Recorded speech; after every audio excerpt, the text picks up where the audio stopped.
orang ini kalau dia asik menghabiskan kurmanya, maka dia akan ketinggalan rombongan. Kalau rombongan sudah terlalu jauh, itu akan melemahkan langkah dia.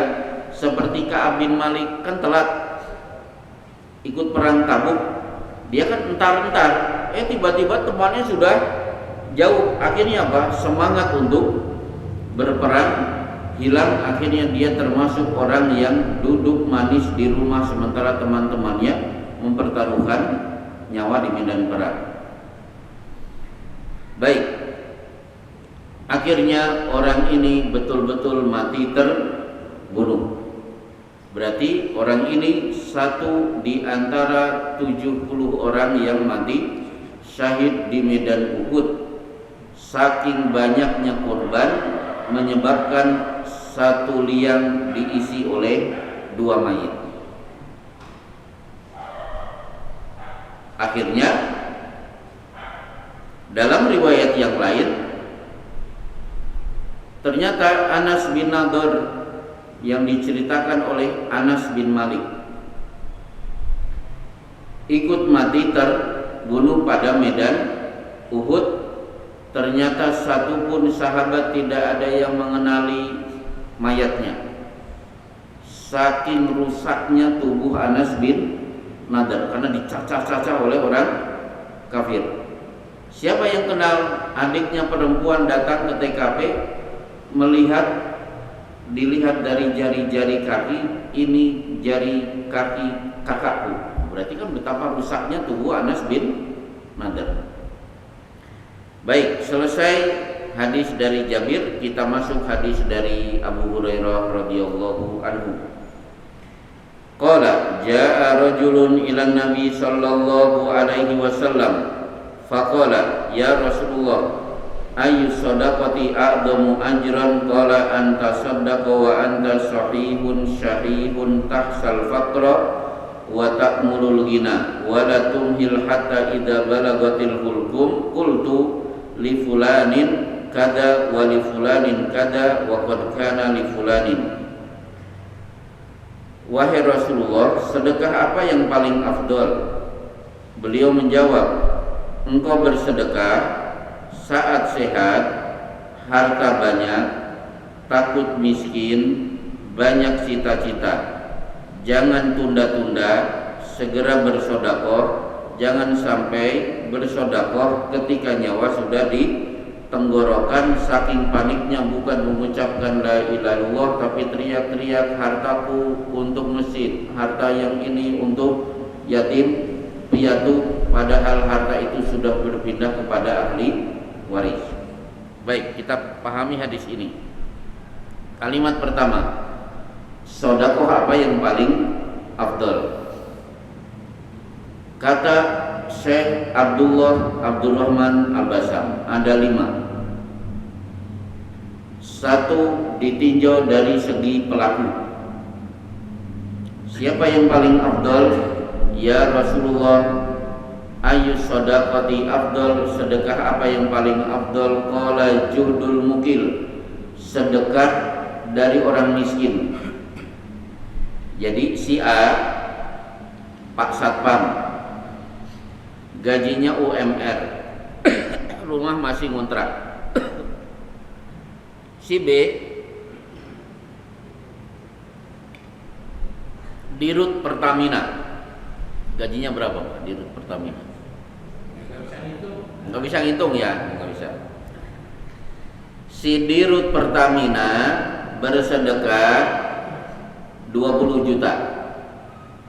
Si Pak Satpam cuma 2.000 rupiah. Mana yang lebih besar pahalanya di sisi Allah, sedekah dari Pak Satpam? Jadi yang dilihat bukan nilainya, tapi kondisi dia. Miskin tapi sempat bersedekah, itu kan luar biasa. 1.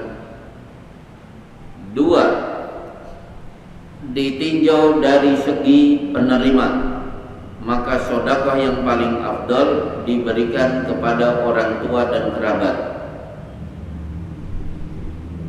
Yas'alunaka madza yunfikun, mereka bertanya bagaimana cara berinfak yang benar. Qul ma anfaqtum min khairin, katakan Muhammad, infak itu dari harta yang bagus, yang halal. Falil walidaini, nomor urut pertama orang tua. Wal akrobina, baru kaum kerabat, paman, bibi, saudara sepupu, kakak, adik. Wal yatama, anak-anak yatim. Wal masakin, orang-orang miskin. Wabni sabil, musafir yang kehabisan bekal. Jadi orang tua dulu, baru kerabat, nah baru baksos, cari yatim, orang-orang miskin, musafir yang kehabisan bekal. 3. Ditinjau dari segi harta. Laisal birra lan tanalul birra hatta tunfiku mimma tuhibbun. Sekali-kali tidak sampai kepada derajat kebajikan sampai kalian berinfak dari harta yang kalian cintai. Berarti pastikan harta yang kita keluarkan itu harta yang kita cintai. Karena ada orang menyedekahkan harta, itu harta yang sudah dia tidak sukai.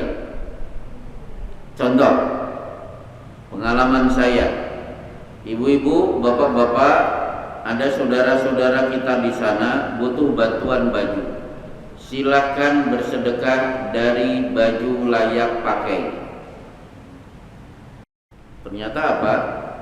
Begitu saya terima, disortir 90% sudah tidak layak. Ada tempelan, macam-macam. Akhirnya pengalaman itu membuat saya jadi pelajaran. Di kemudian hari, bapak-bapak, ibu-ibu, mari sedekahkan baju layak pakai. Baju layak pakai adalah baju layak pakai untuk kondangan. Nah, itu yang benar. Kalau masih dipakai kondangan, nah itu yang kami terima. Kalau enggak bisa. Baik. Yang keempat, sedekah ditinjau dari segi cara. In tubadus shadaqati fani imma hiya. Kalau kalian umumkan sedekah tapi hati kalian tetap ikhlas, itu cara yang bagus karena bisa ditiru oleh orang lain. Wa in tufuha wa tu'tuhal fuqara fa huwa khairul lakum. Tapi kalau kalian berikan secara sembunyi-sembunyi, itu cara yang terbaik. Jadi cara terbaik itu sembunyi-sembunyi. Yang kelima, ditinjau dari segi waktu, maka karena Rasulullah ajwadun nas wa ajwadu makana fi Ramadan. Rasulullah itu orang yang paling dermawan. Dermawan beliau meningkat di saat bulan Ramadan. Itulah 5 kriteria sedekah atau infak terbaik. Ditinjau dari pelaku, si miskin. Ditinjau dari segi penerima, kerabat dulu. Ditinjau dari segi harta, harta yang kita cintai. Ditinjau dari segi cara, sembunyi-sembunyi. Ditinjau dari segi waktu di bulan Ramadan. Nah, kalau hadis ini ditinjau dari segi suasana. Apa itu? Engkau bersedekah 1 saat sehat walafiat, 2 ketika harta sedang berlimpah, 3 saat banyak angan-angan, lagi ketiban rezeki. Wah, ini saya kan punya rencana beli sawah di pojok desa, pengen umroh, pengen ganti mobil, apalagi pengen ngecat rumah, pengen beli baju baru. Dari banyak cita-cita, ternyata dia masih ingat ini kan ada hak orang miskin. Nah, itulah sedekah yang paling afdal ditinjau dari segi sisi suasana. Badan sehat, duit melimpah, sementara banyak cita-cita, tiba-tiba dia ingat orang miskin. Maka bisa saya sampaikan, kalau ada orang miskin mencuri atau kelaparan atau nunggak SPP anaknya sudah beberapa bulan, itu pertanda pasti ada harta orang miskin yang tertahan di rumah orang-orang kaya yang tidak tertunaikan lewat zakat, infak atau sedekah. Jadi kalau zakat tertunaikan dengan baik, tidak mungkin ada orang miskin kelaparan. Tidak mungkin ada orang yang anaknya tidak bisa bayar SPP. Pasti ada harta-harta orang miskin yang tertahan di rekening-rekening orang-orang kaya. Baik. Kemudian akhirnya Rasulullah mengingatkan jangan sampai bercita-cita pengen bersedekah, giliran nyawa sudah di tenggorokan. Oh, berarti ini persis seperti yang ada di surat Al-Munafikun.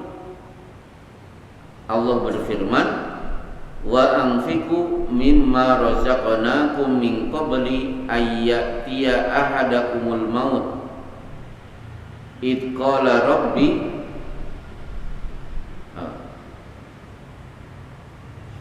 ayatnya, wa anfiqu mimma razaqnakum min qabli ayyatiya ahadakumul mautu fayaqula rabbi laula akhartani ila ajalin qarib. Rajin-rajin berinfak, jangan sampai infak giliran mau mati kemudian panik, wahai Tuhanku undur sebentar, jangan matikan saya. Kalau diberi umur tambahan meskipun sebentar, saya akan berjanji rajin bersedekah. Itu berarti apa? Orang itu pasti pelit. Yang kedua, orang yang mati pasti tahu bekal terbaik menghadap Allah itu rajin bersedekah. Jadi jangan pengen bersedekah ketika nyawa sudah di tenggorokan.